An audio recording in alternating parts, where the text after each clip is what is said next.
कोटि कोटि नमन। श्री योग वशिष्ठ के उपशम प्रकरण में चल रहा है कि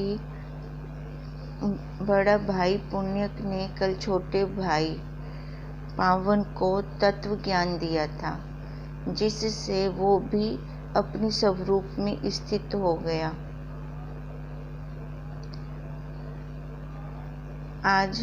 कल हमने 20वां सर्गा समाप्त किया था। आज हम 21वां सर्गा शुरू कर रहे हैं। वशिष्ठ जी बोले, हे राम जी, जब इस प्रकार पुण्यक ने पावन से बोध उपदेश किया, तब पावन बोधवान हुआ।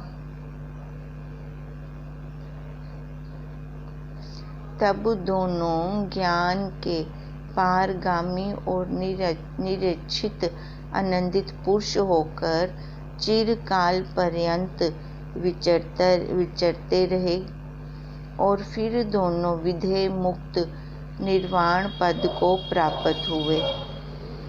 जैसे तेल से रहित दीपक निर्वाण हो जाता है, तैसे ही प्रारब्ध कर्म के क्षीण हुए दोनों विधेय मुक्त हुए। हे राम जी, इसी प्रकार तू भी जान। जैसे वे मित्र बांधव धन आदि के स्नेह से रहित होकर विचरे, तैसे ही तुम भी स्नेह से रहित होकर विचरो। और जैसे उन्होंने विचार किया था, तैसे ही तुम भी विचार करो। इस मिथ्या रूप संसार में किसकी इच्छा करें और इसका त्याग करें। अब वशिष्ठ जी राम जी को ये प्रसंग इसलिए उन्होंने सुनाया था कि इस संसार में हमारे जितने भी संबंध बने हैं, वे लेन देन के लिए बने हैं। हमारी प्रारब्ध उनके साथ शेष थी।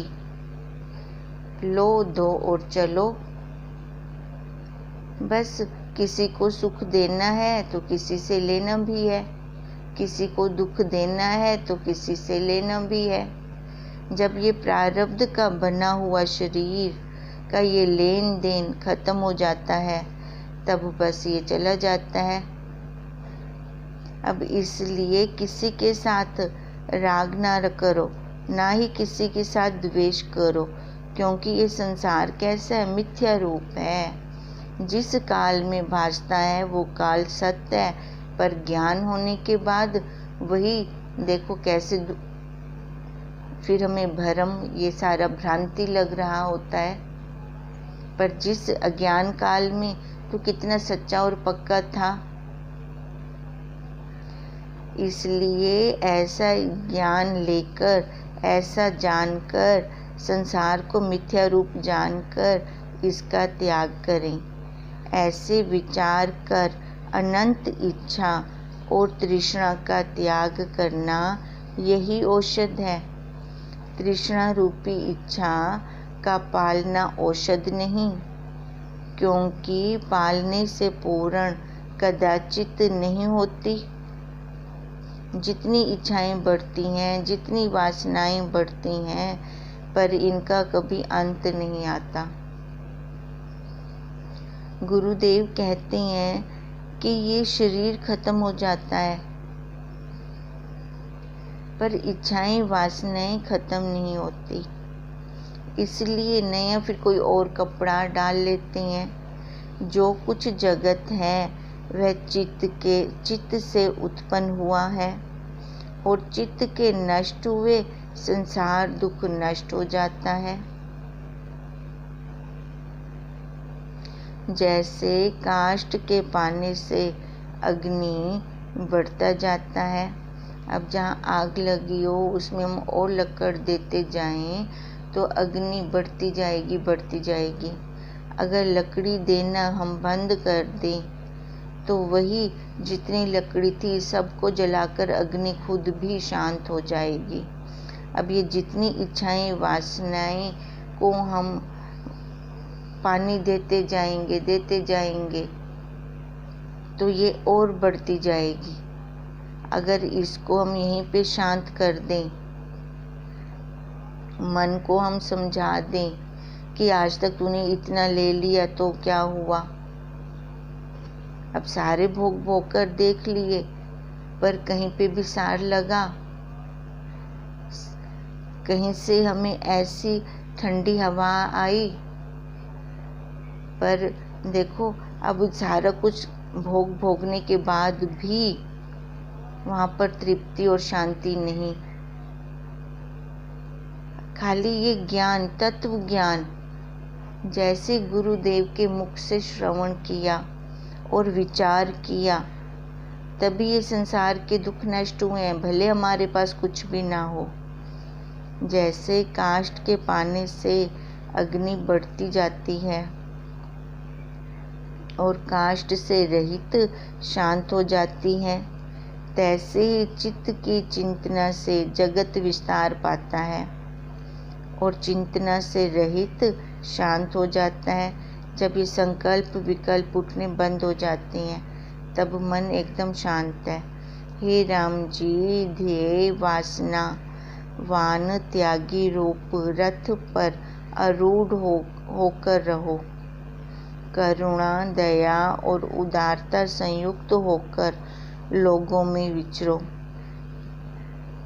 और इष्ट अनिष्ट में राग द्वेष से रहित हो। यह ब्रह्म स्थिति मैंने तुमसे कही। निष्काम, निर्दोष और स्वस्थ रूप को पाकर फिर मोह को नहीं प्राप्त होता। परम आकाश ही इसका हृदय मात्र विवेक है और बुद्धि इसकी सखी है।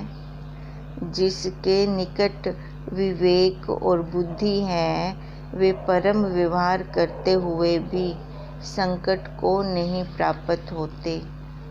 अब राम जी ने भी पहले बुद्धि को ये प्रार्थना की थी कि तू बहन बन के मेरा ये काम कर दे।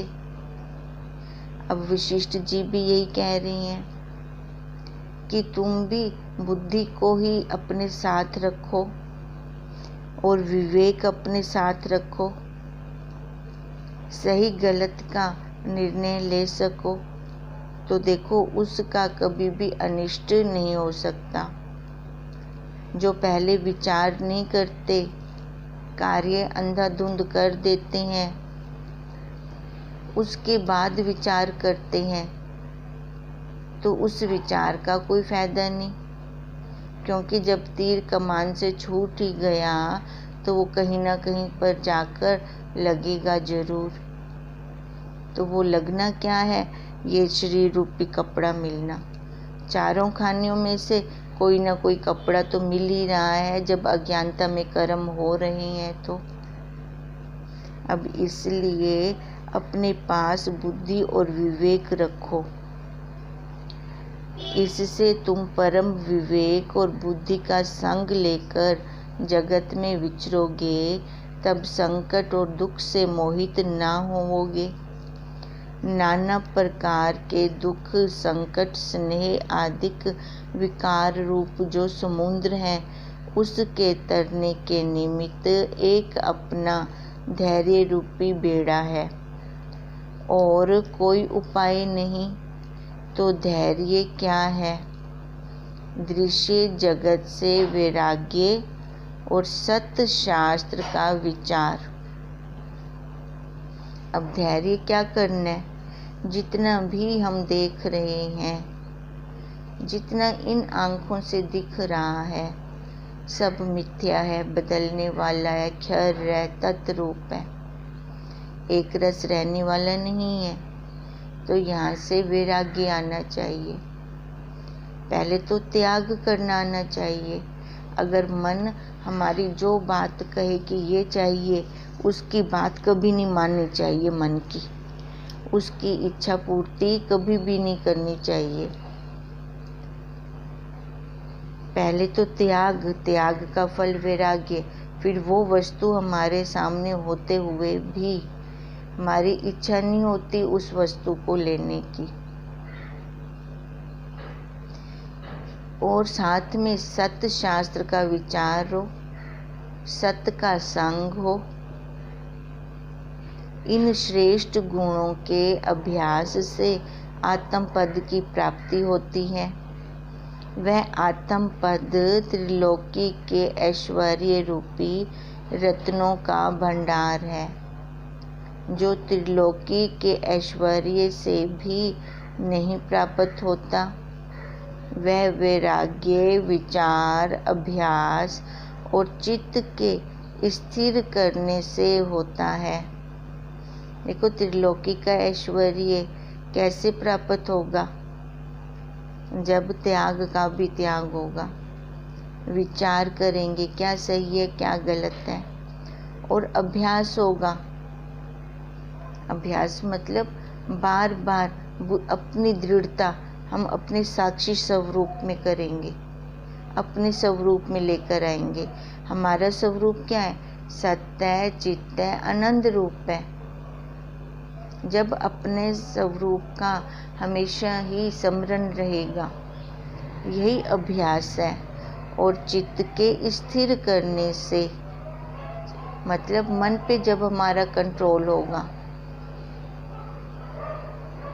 तब हम ये त्रिलोकी का ऐश्वर्य प्राप्त कर सकते हैं। जब तक मनुष्य जगत कोश में उपजता है और मन तृष्णा रूपी ताप से रहित नहीं होता, तब तक वो कष्ट पाता है, जब तक उसको ये जगत सच्चा लग रहा होता है। और जब आत्म विवेक से मन पूर्ण होता है, तब सब जगत अमृत रूप भासता है।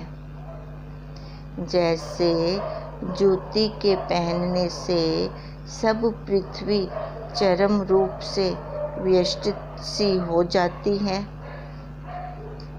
तैसे ही पूर्ण पद इच्छा और तृष्णा के त्यागने से पाता है। अब पूर्ण पद की प्राप्ति क्या है?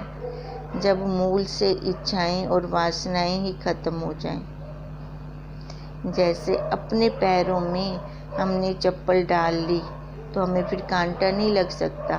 हम पहले पूरी पृथ्वी की सफाई करने निकल पड़े तो वो तो कभी होगी ही नहीं। तो इसका मतलब पहले हम अपने मन को ही कंट्रोल में कर लें, अपने मन को ही साध लें, इसको ही गुरुदेव के महावाक्य रूपी चप्पल डलवा दें, तो देखो फिर कहीं से भी दुख सुख रूपी परिस्थिति रूपी कांटे हमें चुभ भी नहीं सकते। तैसे ही पूर्ण पद इच्छा और तृष्णा के त्यागने से प्राप्त होता है।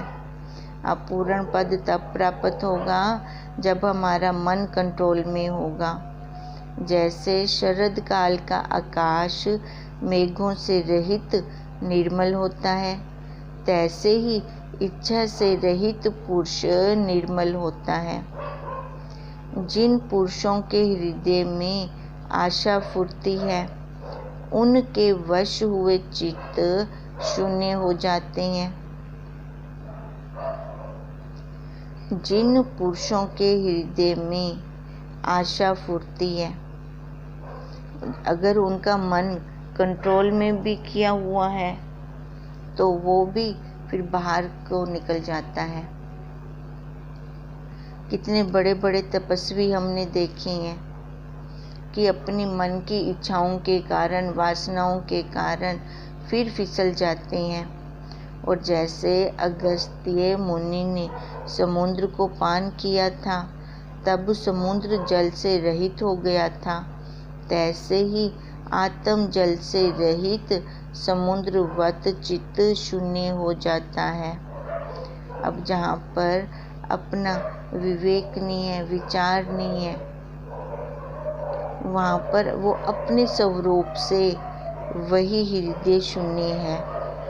फिर वो उसके क्या है, उसका रूप क्या है?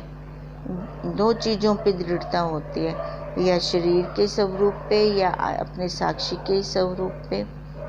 अब शरीर का क्या रूप है? असत्य है, जड़ है, दुख रूप है। अगर इस पे बैठते हैं तो दुख ही दुख है। और अगर अपने स्वरूप साक्षी स्वरूप पर बैठते हैं तो उसका क्या कौन सा रूप है? सत्य है, चित्त है, आनंद रूप है। वहाँ पे दुख का लेश मात्र ही नहीं है।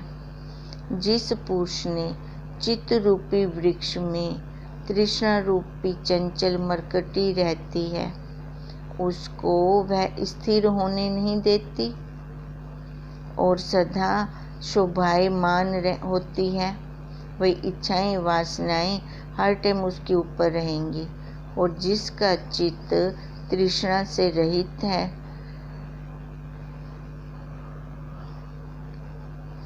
उस पुरुष को तीनों जगत कमल की कली के समान हो जाते हैं।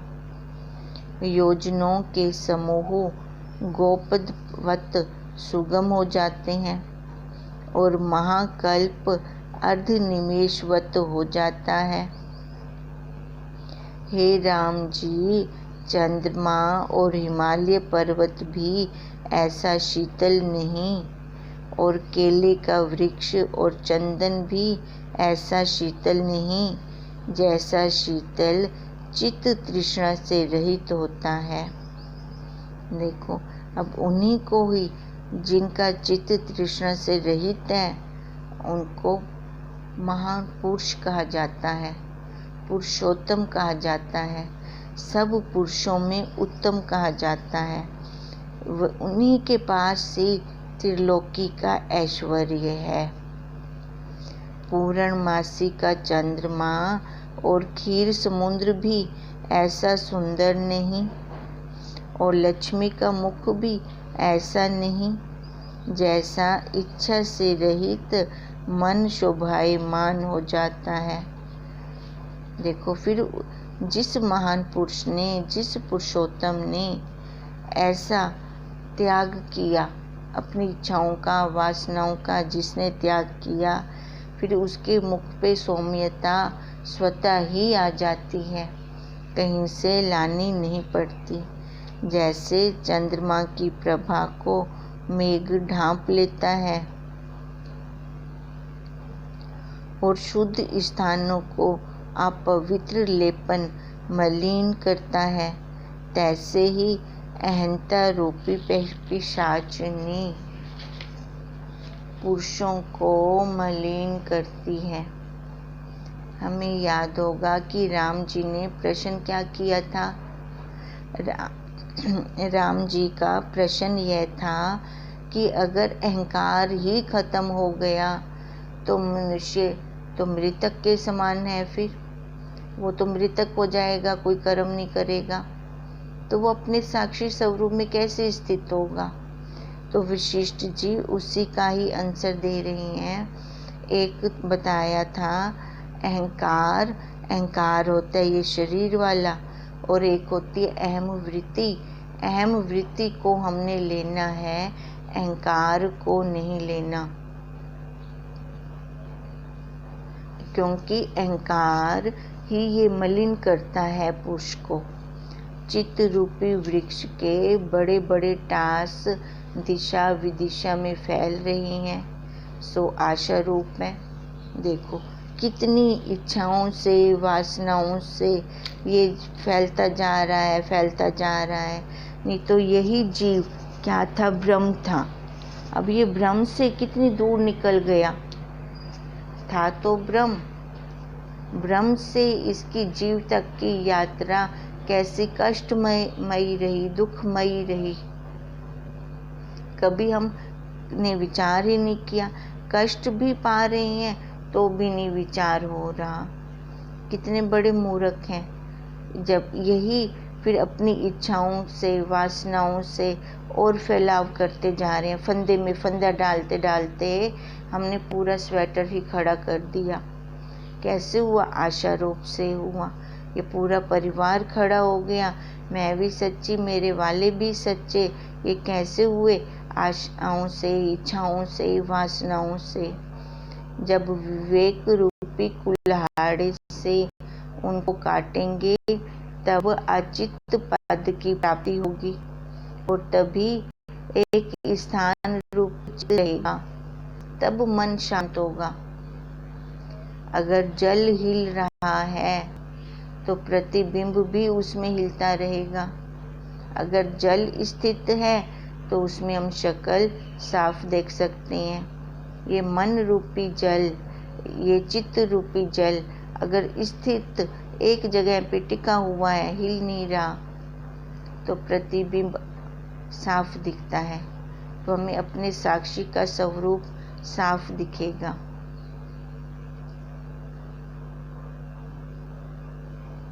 इसलिए कह रही हैं, जब एक स्थान पर चित्त रहेगा, अविवेक और अधैर्य तृष्णा शाखा संयुक्त है, उनकी अनेक शाखाएं फिर होगी।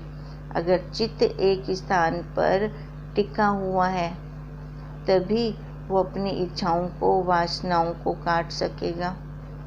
अगर अविवेक है, विवेक नहीं करता, और अधैर्य है, धैर्य नहीं रखता मनुष्य, तो फिर उसकी तृष्णा रूपी शाखा बढ़ती जाएगी और वह फिर इच्छाओं का, वासनाओं का जल उसको चढ़ा रहा है। उनकी अनेक शाखा फिर होगी। इसलिए आत्म धैर्य को धरो कि चित्त की वृद्धि ना हो। उत्तम धैर्य करके जब चित्त नष्ट हो जाएगा तब अविनाशी पद प्राप्त होगा। हे राम जी, उत्तम हृदय क्षेत्र में जब चित्त की स्थिति होती है तब आशा रूपी दृश्य नहीं उपजने देती, केवल ब्रह्म रूप शेष रहता है। अब वशिष्ठ जी क्या कह रही हैं कि उत्तम हृदय क्षेत्र में जब चित्त स्थित हो जाता है, जब मन हमारा कंट्रोल में हो जाता है, जब चित्त रूपी जल हिलता नहीं है, चंचलपना जब खत्म हो जाता है, तब ये इच्छाओं से, वासनाओं से जो ये दृश्य, जो ये हम संसार देख रहे हैं, तो ये वहीं पर संसार मिथ्या भ्रम आता है। फिर क्या लगता है, ये अध्यास है, ये भ्रांति है, मृग तृष्णा का जल है नहीं, पर हमें भास रहा है। तो वही महान पुरुष ब्रह्म रूप हो जाता है, वही तो ब्रह्म है। तब तुम्हारा चित्त वृत्ति से रहित अचित्त रूप होगा, तब मोक्ष रूप विस्तृत पद को प्राप्त होगा। अब मोक्ष और बंधन क्या है? मोक्ष जब हमारी इच्छाएं, वासनाएं खत्म हो जाएंगी, मन के ऊपर कंट्रोल हो जाएगा, तब मोक्ष ही मोक्ष है, नहीं तो बंधन है। अगर मन के ऊपर कंट्रोल नहीं है तो बंधन में है हम। चित्त रूपी उल्लू पक्षी की तृष्णा रूपी स्त्री है। अब ये चित्त रूपी उल्लू, अब उल्लू कब जागता है? रात्रि में। रात्रि मतलब अंधेरे में, अंधेरा मतलब अज्ञान में, अज्ञान मतलब अविद्या में। और इसकी स्त्री कौन है? इच्छाएं, वासनाएं। ऐसा पक्षी जहाँ विचरता है वहाँ अमंगल फैलाता है। जहाँ उल्लू पक्षी विचरते हैं वहाँ उजाड़ होता है। देखो, जहाँ अविद्या है, अज्ञान है, तो वहाँ तो उजाड़ अपने आप ही होगा। विवेक आदि जिससे रहित हो गई हैं, ऐसे चित्त की वृत्ति से तुम रहित हो रहो। ऐसे होकर विचरोगे तब अचिंत्य पद को प्राप्त होंगे। जैसी जैसी वृत्ति फूटती है तैसा ही तैसा रूप जीव को हो जाता है। इस कारण चित्त उपशम के निमित्त तुम यही वृत्ति धरो कि मैं सत्य हूँ, मैं चित्त हूँ, मैं आनंद रूप हूँ, मैं साक्षी हूँ, मैं कुटस्थ हूँ। भाव से ही भाव को काटना है। माँ वाला भाव भी तो मैंने बनाया, बहन वाला, पत्नी वाला, भाई वाला, बाप वाला, ये भाव हम स्वयं बना रहे हैं। अब एक भाव हम अगर ये बना लेते हैं कि मैं ब्रह्म हूँ, मैं साक्षी हूँ, मैं कुटस्थ हूँ, भाव से ही भाव को काटेंगे, तभी इस संसार के मोह जाल से हम छूट पाएंगे, जिससे आत्मपद की हमें प्राप्ति होगी। हे महात्मा पुरुष, जिसको संसार के पदार्थों की इच्छा और तृष्णा उपशम हुई है और जो भाव अभाव से मुक्त हुआ है, वह उत्तम पद पाता है। और जिसका चित्त आशा रूपी फांसी से अभी बंधा है, वह मुक्त कैसे होगा? जहाँ पे इच्छाएं वासनाएं हैं, जहाँ चूड़ी चमारनी अति नीचन की नीच, तू तो पूर्ण ब्रह्म था, अगर चाह न होती बीच। अब देखो, हम तो पूर्ण ब्रह्म थे, इन इच्छाओं के वासनाओं के कारण हम कहाँ से कहाँ पहुँच गए। तो यही बात विशिष्ट जी कह रही हैं कि जिसका चित्त आशा रूपी फांसी से बंधा है, वह मुक्त कैसे हो सकता है? आशा संयुक्त कदाचित मुक्त नहीं होता और सदा बंधायमान ही वो रहता है। इति श्री योग विशिष्ट उपशम प्रकरणे तृष्णा चिकित्सा उपदेशो नाम 21वां सर्गा समाप्त। अब 21वें सर्गे में हमने मन को कंट्रोल करने के लिए ही विशिष्ट जी ने हमें बताया है। अब ये राम जी के लिए नहीं है, ये हमारे लिए है कि हम अपनी इच्छाओं को, वासनाओं को कंट्रोल करें, मन को उपशम करें। अगर मन उपशम होगा तभी हम इस संसार से छूट पाएंगे। हरि ओम तत्सत, हरि ओम तत्सत, हरि ओम तत्सत।